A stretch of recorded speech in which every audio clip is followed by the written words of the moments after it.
So now the field's emerging. This means that you get a new table draw, you get to a new table. I can't even imagine if I was a pro and I would draw a tough table again, how that would feel in a £1 million tournament. But I mean, for most of these guys, there's going to be some spots at the table that they're really looking for, people that are a little bit less experienced. But I also think that a lot of the business guys that are playing do play a high stakes, and you know, they are more used to playing for these stakes sometimes. So I think that a few of them can really put a wrench in their plans as well. So Talal, talk to me about the first 6 levels of play where you were just playing with the non-pros and now the merge is happening. Strategy-wise, are you going to be tweaking things? Yeah, it will be a change. So it was interesting playing with the non-pros. Some of them are very good, but it tends to play differently to the pros. So you see more variance of styles, and you have to adjust to individuals. So it's much more relevant who's making the bets and how they're acting than it would be normally on a pro table. And also it's much less aggressive, the play. Plays much more passively, and the variance in chip stacks wasn't so big. Nobody busted. It was all pretty friendly. You know, it was good, but it will be different to playing against. I mean, I've played against pros before, and I can tell you the tables play very differently. You'll see a lot more bust outs now. So far we've had 5 bust outs. They'll start happening much faster now, not just because the blinds have gone up, but just because it's a more aggressive game. One of my strengths is that I flourish under pressure. Having been successful for a while, I feel very comfortable during the big tournaments. I ran a big bluff against Andrew Roble that didn't work, and I was able to maintain my composure and keep playing. But if I was a newcomer on the scene, or I was worried about what people might think or this or that, I would probably be very self-conscious about it, or maybe I wouldn't have even pulled off the bluff in the first place. So having confidence in my ability and having done this for so long makes me feel comfortable performing and just doing what needs to be done out there. Triton Million's been played in London, I think, gives me a bit of an advantage. It's home turf and just down the road and well rested.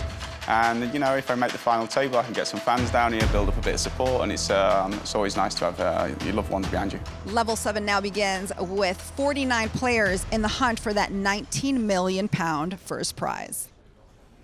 So the partition has been lowered, and our aquarium has both sharks and whales swimming freely here. Ali Nejad and Daniel Negreanu welcoming you to continuing coverage of the Triton Million, where if you are one of the pros here, Rui Cao, Jason Kuhn, or Michael Soiza, you're pretty happy, Daniel. Yeah, absolutely, no question about it. Table draw plays a huge role in terms of, you know, what you'll be able to get away with, and looks like a good situation specifically for Jason Kuhn, who's got over 2 million in chips to start. Just shy of the 1 million chip starting stack is Rui Cao, who is getting frisky from the small blind with 8 deuce offsuit. Interestingly, Rui owns an esports company called Cooler Esports in conjunction with Triton. And against Liang Yu, he will be out of position, Liang having defended his big with ace tray. Blinds at 5 and 10,000, and a 10K ante means it's 25K in orbit to play cards. And on the 10-6 tray rainbow board, it is advantage Liang with bottom pair.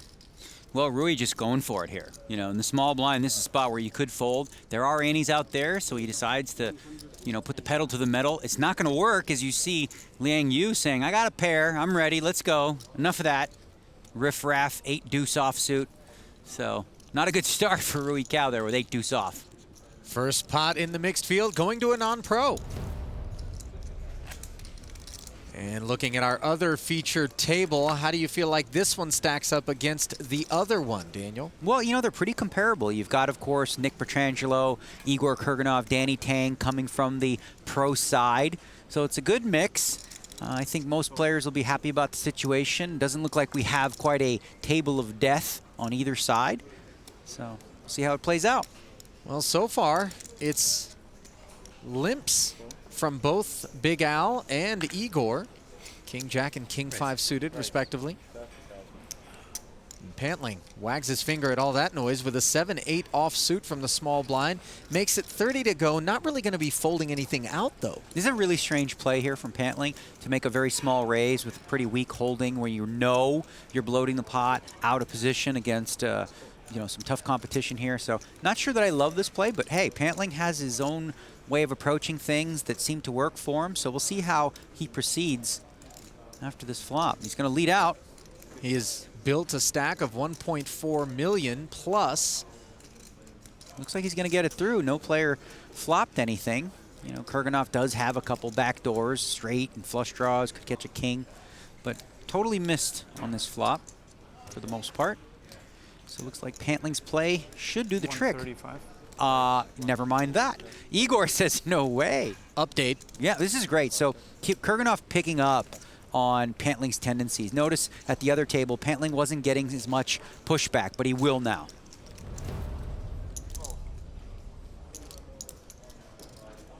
A look at Shanghai Wang with the suited connector in the hijack. He'll make it 27K to go. Yeah, most everyone's favorite hand, the 9-10 of spades, unless you're Ali, who likes the 10-jack of spades, just to one-up you. I'll take it in any suit. Let me just put that out there. Well, you know, spades are heavier. They're more likely to stick together. There's this. I heard that theory once. More ink on the card? Is that what well, because the ace of spades has more ink, right? So they obviously bunch. It's next level stuff that I teach. Ace-6 offsuit will defend and take an ace-high flop, which has nay a spade out there. So very rough straights for Shanghai. Yeah, so standard play here for Soiz is always to check, and then probably to just check call. No real reason to raise here. Allow your opponent to continue to hang themselves if they're bluffing. And the question is now with the 9-10 of spades, you just give up, or do you continue to tell the story? We'll find out in a moment, as Soiza has checked a second time on the heels of check calling the 25K C-bet. Buck 19 up for grabs, and Shanghai isn't going to wave the white flag, firing 76. So what he's doing here is hoping that his opponent has like a queen 10, a king, maybe just a 4, a weaker hand. If he knew that his opponent had an ace, he probably wouldn't make this bet. But the fact that he has made this bet does potentially set him up for 3 streets, except, of course, if another ace rolls off, in which case it's going to be a very tough proposition to get Soiza off of trips. Yeah, the issue is he knows now that he can't win the pot with 10 high. He's been telling the story. He may give it one more shot, hoping his opponent had a flush draw. He does not. He's going to quickly call. See him shake his head. So now, yep, not me. I guess that's you. Almost $500,000 in chips sliding over to Soiza, as the pros showing their stripes. Button on Soiza now. Orpin in the big blind. Shanghai under the gun. And there's a look at Aaron Zhang. Interesting fact on Zhang. At the age of 18, he became a Magic the Gathering champion. We've actually got another player in this field who was a Magic the Gathering champ at the age of 14, that being Bryn Kenny. Zhang also built a lot of his fortune mining cryptocurrency and has a reputation for bankroll management. Can't quite say the same for Bryn Kenny, though. Yeah, you could. He manages it. He just manages it alternatively or differently, however you want to describe it. You know, he's a risk taker, to say the least. And here we have a flush for Zhang. 10-4 deuce, all diamonds. Problem for Orpin, though, with bottom set. Big, big trouble for the Turkish entrepreneur, Kisachikoglu. You also have Shanghai in there with top pair, so we could see a 3-way pot. Rui also flopped the pair. You know, anything could happen. People can find ways to justify seeing another card when they look at the price being 45,000, saying, I'm getting decent odds, but that's a pretty good fold there with top pair. Very much so. Discipline stuff as we're down to heads up, with the predictable holdings continuing to the turn, which is a blank. Now the question is really, how much do I want to bet? I've got a flush. I want to price out, you know, somebody who's got a bigger flush draw, or, as Orpin has, a set. Orpin has to call here. Hope to fill up. Not getting himself in any trouble, though. Flatting. Yep. There's another 200K slide into the middle, 400 out there, and now Zhang thinking about how much he thinks he can get. This is one of those spots where you're pretty sure you got the best hand. Orpin could have a bigger flush. You don't want to hear him say raise with an 8-high flush in your hand, but you certainly want him to call with a worse hand, which is very possible here. That ace, he sort of targets Orpin here. If Orpin had something like ace-10 with the ace of diamonds, well, now he's certainly not going to fold, so you can bet a little bit more. He's going to get called. See the bad news. Yep. Milking complete. Tough to get away from that one, though, with a set as played.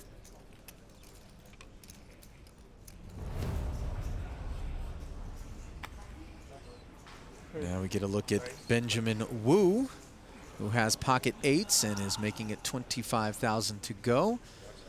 And ace eight suited for Pietrangelo will be 3-betting. Yeah, you'll see this as a tendency. You know, a lot of pros are gonna, if they're gonna play in position against a player who they feel like they have an advantage against, they're gonna be 3-betting a lot to isolate that player, play it heads up in position, hope to increase their stack that way. Wu will continue.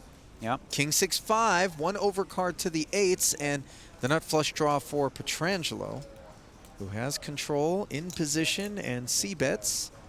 Well, Nick is obviously going to like this situation with the nut flush draw. For Wu, he's in a little bit of a tough spot.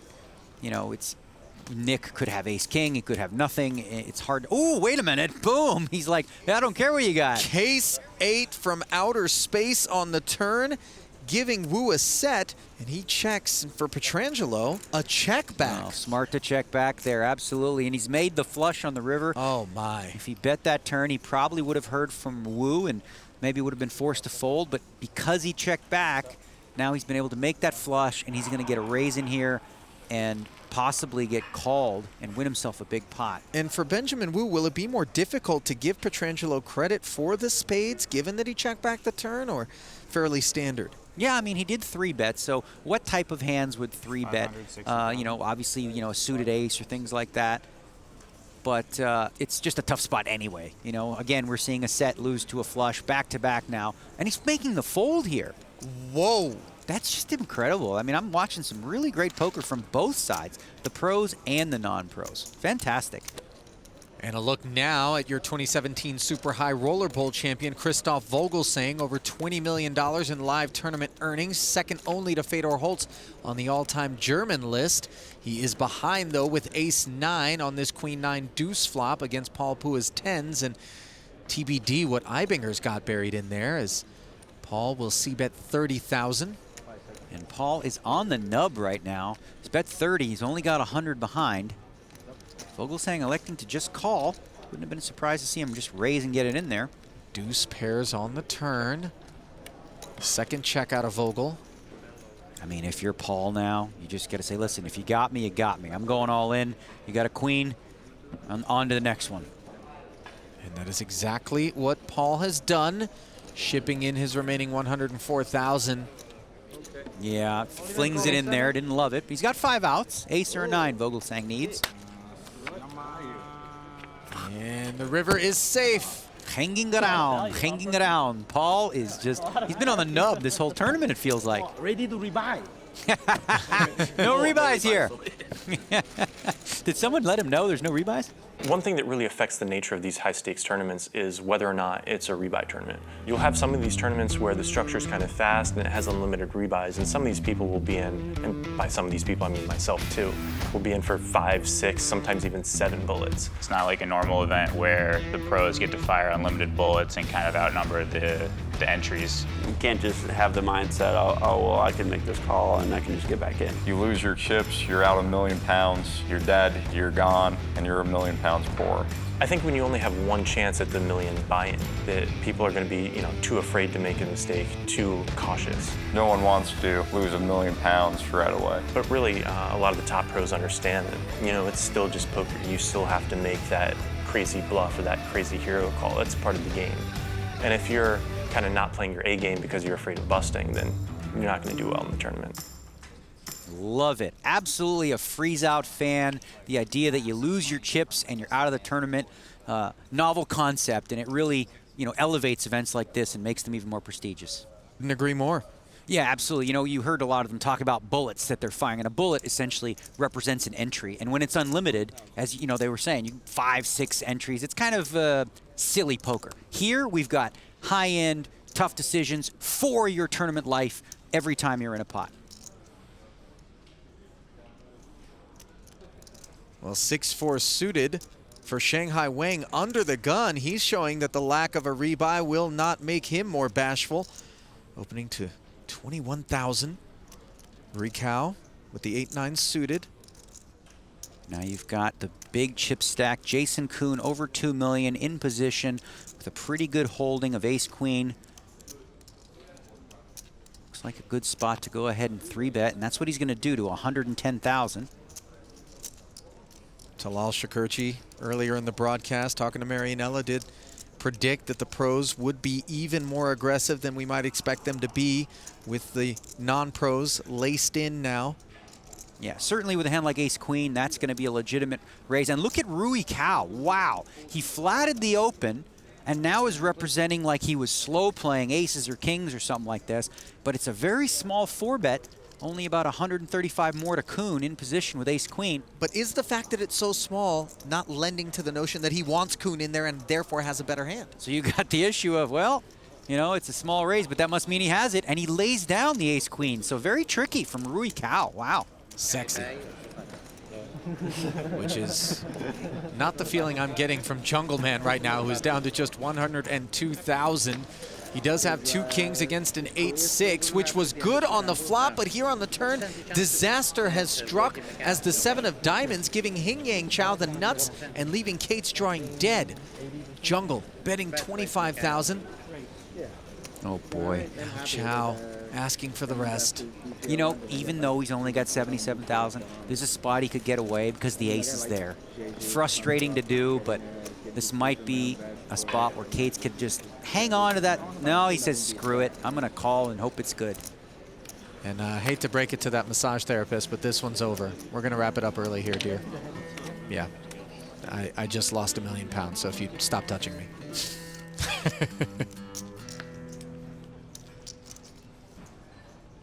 Back over to Rui Cao's table.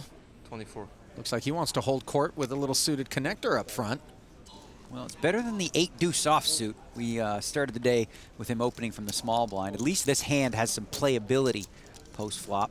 Don't act like you've never sprinkled it in with an 8-deuce from the small blind. Well, I'm the 4-5 of diamonds guy all day, but 8-deuce, nah, not my thing. Aaron Zhang in there with the 10-8 suited. Orpin has flatted with 2 9s. Now Shanghai with an ace. Decides he'll defend as well. So 4 players in for 24K ahead to the ace-king 7-2 heart flop. Shanghai with way the best of it. Yeah, really only Shanghai, hitting anything on this flop. Every other hand is complete whiff. Orpin sees 2 overcards, doesn't like it. Rui c-betting 50K into 3 players on this board texture. Are you a fan of that? Well, he's going for it. He's been aggressive, as we've seen. He puts the pedal to the metal. We haven't seen him check many flops when he was the pre-flop aggressor, so not surprising. He's got like a little something, the 3-card straight flush draw, and now an open-ended.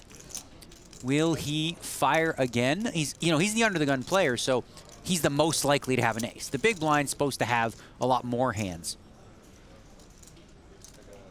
And here he is firing another barrel after his flop bet paired the field in half. He finds himself in position, heads up against Shanghai, and Shanghai's got kicker problems. Yeah, well, I mean, you see Rui Cao, he's in position and in character as an aggressive player who really pushes the envelope, representing here. And he's come hit on. the straight, and oh my goodness, Shanghai has made aces and 3s. Oh, wow, this is so tough to play against a player who plays as aggressively as Rui Cao, because sometimes, even when he has nothing, it turns into something and puts you in a really tough spot. 220,000 is the bet. Are we going to see a raise here? No, just a call. Oh, my goodness. He's going to see that and say, wait a minute. Ace-king 7, huh? How does that make a straight? I feel like Rui Cao just got removed from the Shanghai Wang Christmas list. Yeah, well, sometimes aggression pays off. No one knows it better than Rui. And welcome in Dan Smith to the fray here. Just arriving and looking at a Danny Tang open. Tang making it 22 to go with pocket 3s. Smith with ace-6 suited. Imagine he'd sit down eventually. This is a hand that's worth sitting for. He didn't have a chair. All right, so the floor person's brought him a chair. And he's in there for 22K. Over to Big Al, who's got a king 10 suited. Defense is small. Nikki P out of there. It's a good looking hand there. King 10 suited. Hits lots of flops, and there's one of them. Yeah, Queen Jack 7 and open ender and backdoor hearts for Big Al. The nut flush draw, however, for Dan Smith. And Danny Tang just sitting there looking at the board going, nah, that's not me. No C-bet Out of tang, and now Smith with no hesitation fires 28. He's going to build that pot a little bit with the nut flush draw. It's a spot where even though he's in position, you know, he can stand a check raise. He doesn't need a free card here. He's got plenty of chips to want to build this pot a little bit if he does hit the diamond. Nobody improving on the turn as Tang ducked out and left these two heads up. Little does Dan know, not only does he have the best draw, he's also got the best hand with ace high. And he's going to bet it like he has it. $1.25. Well, my guess is Big Al is going to want to see that river card and see if he can hit that ace or 9 for the nut straight. Got over 1.1 million behind. Little does he know he can also catch a king or a 10 to win this pot. That's right. So 10% of his remaining stack invested for a peek at a jack of spades. Disappointment in both seats. Now, you know, both players are thinking, you know, the only way I can win this is to bluff it. And so look at Big Al says, let me go first. Let me represent this jack right here. I like it. I like it from Big Al. This is reasonable to believe that, you know, he called on the flop in the turn with some kind of a jack in his hand. And now is leading out. The question is, will Dan Smith sniff it out? And Dan Smith is an elite poker player who has sniffed out plenty of these types of bluffs in the past, but not this one. It gets through for Big Al, and he's showing it. That stings. Yeah, that's got to sting a little bit. You think to yourself, what was this about? Non-pros showing their mettle. Despite the fact that half the field are non-professionals, many of these guys play a tremendous amount of poker. Carrie Katz, for instance, probably plays more tournaments per year than I do, which is kind of hilarious. The Triton Poker Series gets a really interesting mix of players. You have a lot of the standard players that you'll see at EPTs and North American events. A lot of the younger professional poker players, maybe in their 20s or early 30s. But then you also have this kind of old school gambler culture of a lot of the Eastern cultures, a lot of the guys who play high stakes in Macau. So as a professional poker player, we're all not playing the exact same way by any means. But there's a lot of fundamental things that you will commonly see professional poker players do. So if you're in the dark and you've never played with a good pro before and you sit down and play with them, you're gonna have a decent idea of the way that they approach thinking about the game. But some of the non-pros can be pretty tough to play against. There is a huge range of what they can do. Some of them are completely bananas, some of them never want to take risk. You're just in the dark for 30 seconds and you could end up making a catastrophic mistake by calling against a guy who never bluffs or folding against a guy who's completely out of his mind. So it's really fun to have to guess so much on this giant spectrum of where does this amateur stand. Fun and at times stressful. Oh, you know, great points brought up by all the pros there in terms of just, you know, you can expect a pro to do something that's reasonable. But then you play against a player who's just got wealth from other things and decides, I want to do this, and you don't know what it means, and then you're confused and you're left scratching your head. And I think, you know, we saw an example of that with Big Al and Dan Smith earlier, where he decided to just lead out at the jack, which is a strange play you wouldn't see many pros make, but it worked. Action on Igor Kurganov, who is quite the philanthropist. Igor was invited by Talal Shakurchi, who made the call to action, said, I'll invite whoever is willing to donate the most. Igor said, I'll donate 10% of what I win, so he earned the nomination. Coincidentally, Dan Smith, also a big philanthropist, raising millions of dollars through his double-up drive. And speaking of raising, Kurganov has 3-bet to 123,000 here. Smith electing to call an extra 100. Now back over to Big Al, who will do the same. So 3 players will head to the flop with almost 400,000 in the middle. And that flop is Queen Jack 7. Top pair, top kicker for both Smith and Big Al. Kurganov in third with middle pair. Yeah, so now Igor has to decide for himself, you know, do I want to just check, I've got something, or bet and sort of, you know, as old school players might say, see where I'm at with a bet. Which is not something that, you know, pros typically look at and say, what do you mean see where you're at? It doesn't make sense. Old school players, you know, that's how they would phrase this exact situation here. Now he's picked up one call and will pick up another, and he's not going to love seeing that. 90K ahead, put another 270 into the pot. Blank on the turn. So now that he's made that bet on the flop, that sort of information bet, if you will, gives him a little bit of insight into the idea that maybe now he can shut it down. I've got 2 players decent chance at least one of them has a queen. It's unlikely they both just have some kind of a draw. And if we're Dan Smith, this check from Kurganov does not look to be something of concern, so we can understand why it is that he would fire this 260. Yeah, no flush draw on board, so the only thing he's probably worried about here is, you know, pricing out some straight draws. If he's going to have the best hand a high percentage of the time, Big Al's going to feel the same right here. You know, he's got top pair, top kicker. Igor smartly gets out of the way. River, the 6 of spades. Pretty big pot here, Daniel, almost 1.2 million. Yeah, both players sitting on roughly $1 million behind right now. I think Dan feels confident he has the best hand. So he's going to bet 500,000, looking for some value. What you got left? Big Al's looking like he might do something crazy here. About 500 more. You generally wouldn't ask for a count unless you were contemplating a raise. So, you know, from a pro's perspective, the standard play here is to just call. But again, because we're dealing with this dynamic, Big Al fold? Wow. I'm not sure why he would fold there. Crazy. Well, not so crazy. Bill Perkins' choice to invite Dan Smith, given they both are into charity, and Smith gives, but he also takes, as he's made almost 28 million over the course of his career. I remember playing with Phil Ivey the first time he played with Dan Smith and said, that guy's sneaky. He's a sneaky bluffer. Dan is a tough player to play against. He's also very good at chess, which is something you've gotten into of late. Yeah, a little bit. Not nearly at Dan Smith's level. It's fun to watch these guys, you know, playing. You got the guys from the Magic world, the chess world.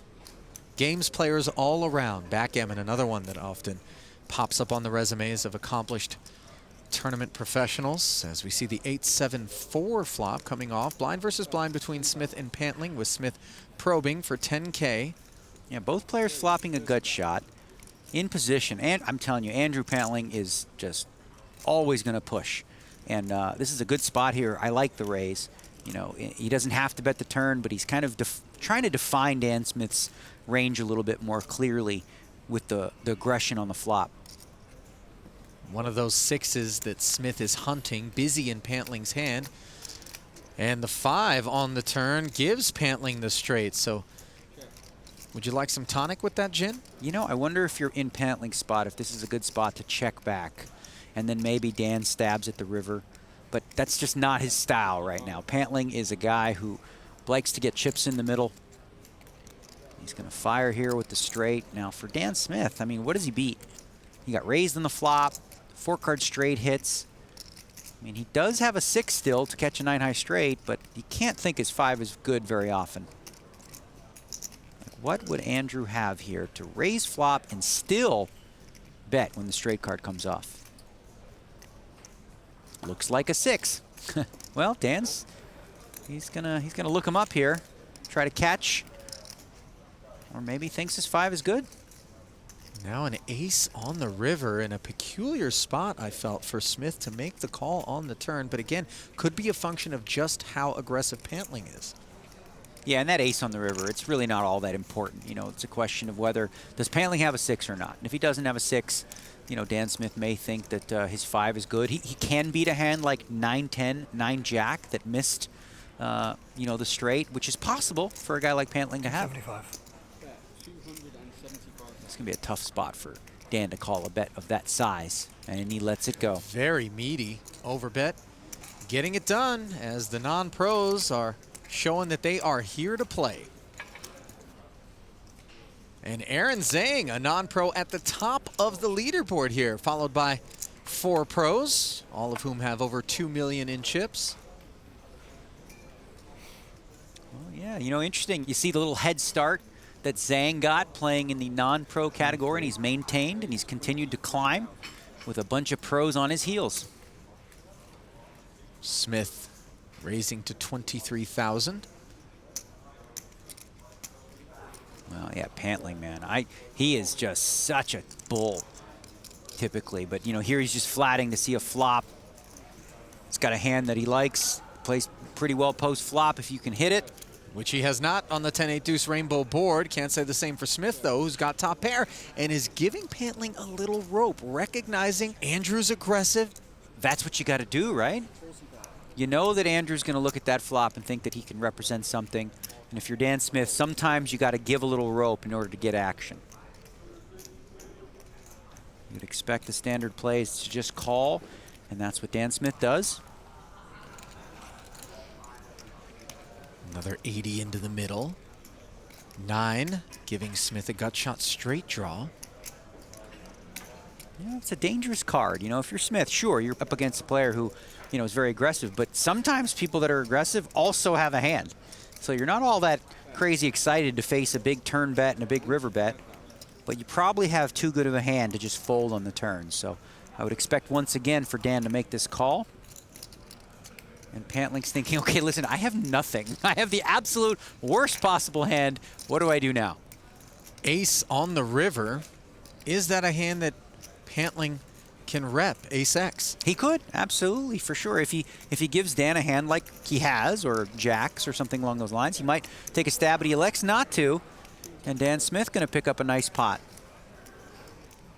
So round 2 going to Dan Smith as he evens the score with Andrew Pantling.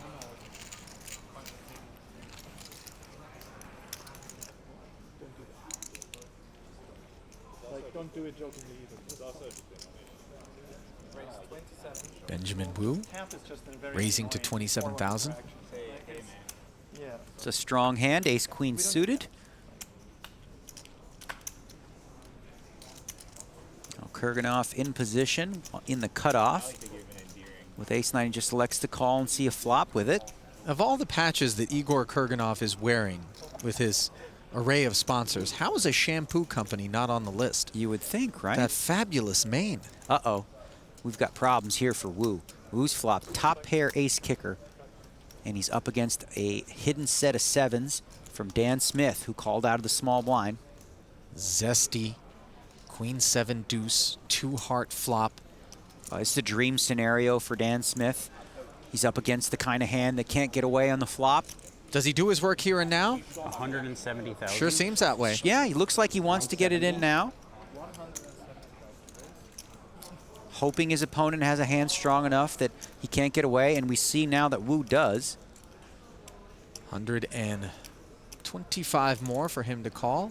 Oh my goodness, he just lays it down? Wow, that is unbelievable. That is a non-pro. That is incredible poker. Man knows how to find the fold.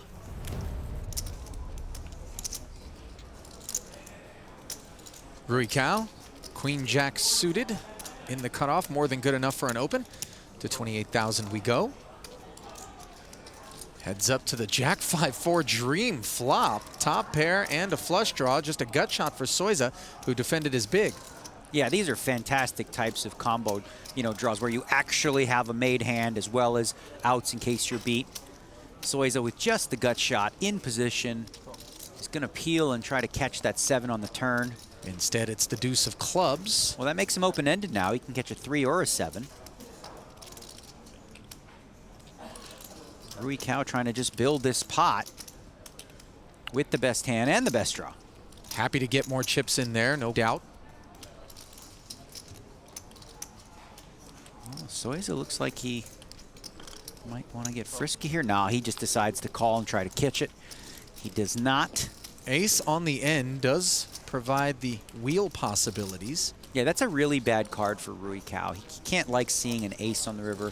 A lot of hands like, ace 4, ace 5. You see him shaking his head. Yeah, he likes even less seeing Soiza reach out and touch 225K barreling into him. Yeah, now you got to ask yourself, like, what do I beat? I beat 6-7, 6-8, 7-8, maybe a couple hearts as well. Wow, it's going to get through. Rui Cao figures he's beat and lays down the jack.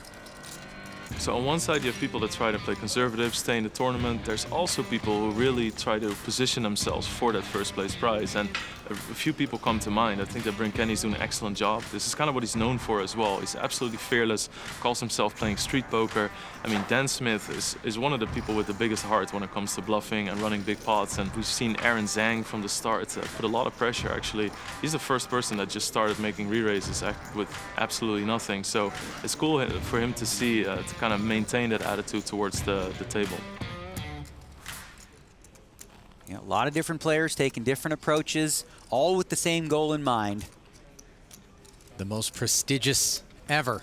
19 million pounds up top for first place. Plenty of work still left to be done, though, as we have only lost 5 players of our original 54. 49 remain. We see Jason Koon here opening it up with the King 7 of Hearts from pretty early position. Jack 8-4 rainbow flop, giving Rui Cao an open-ender as he defended his big blind and has checked to Jason, who is firing 72,000. So Rui Cao's going to look at that flop and be pretty happy about what he sees. What's he going to glean from this full pot size C-bet out of Jason? Well, I mean, again, when you're playing against a player at Jason Koon's level, good luck trying to glean anything. I mean, they're going to be pretty balanced, and, you know, their bet sizing is going to make sense, and you can't glean too much from it. Misses now with the 10 high. The question is, does Rui Cao decide that he's going to represent the jack or an 8 with a bet on the river? It's the only way he can win the pot is with a bluff. And that's exactly what he's thinking as he fires 77,000 on the end, kind of value sized. Well, yeah, and it should work. I mean, look, Jason Koon doesn't have anything. You know, if he called here, you know, Rui might say, you got me, I have ace high. Oops, can't beat it. But look at this call. Wow. Unbelievable call from Jason Koon. Wow, does he know his man. He put him on a straight draw with something like 9-10, Queen 10, says, king high's good enough. I'm going to snap him off with my king high. Incredible call. A statement call there from the 34-year-old Triton ambassador, who has won almost 29 million in the course of his career. Over half of that here on the Triton Tour, 15.3 million, courtesy of 3 titles and 11 cashes. Jason Koon has become an accomplished short deck player as well, put a lot of work into it, understanding that it's a very popular format, especially among the Asian contingent. Zhang with a couple of 10s, has opened to 28,000. Folded around to Liang Yu, who he has a lot of history with. The two of them met heads up back in 2015 in 100K HKD, where Liang Yu bested Zhang, and they play quite a bit of cash with one another. So there's some subtext to these spots. It's always more fun when you have history with a player and you get those spots where it's like, well, he knows that I know that he knows I know he knows I know what I know. And that's actually the caption for the look on Aaron Zhang's face in response to this 150K 3-bet. Yeah, this is a pure bluff with the 9 deuce of spades, but Aaron Zhang has a hand that's too strong. It's not going to get through just yet. We'll see a flop. Ace, king, deuce, not a welcome sight for the 2 10s, as Liang does hit bottom pair and is repping the high side. Some aggression wins him the pot there. Look at that, 9 deuce of spades, knocking off 2 10s. Don't try that at home.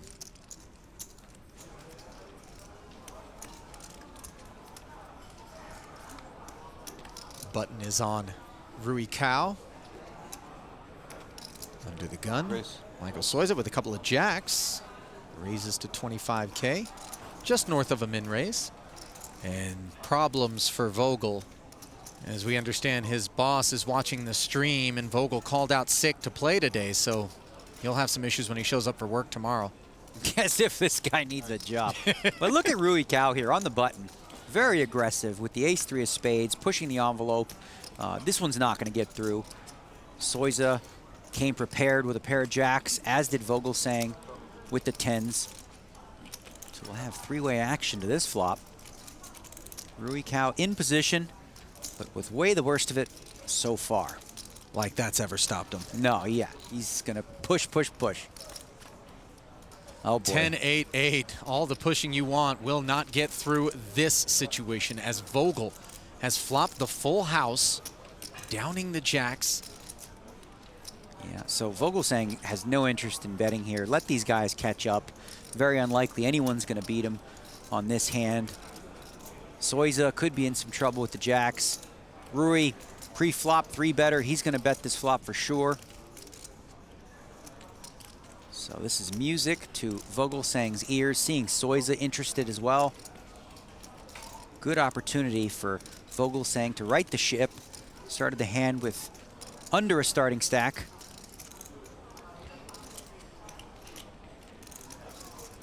Baiting. Do I raise now or continue to slow play?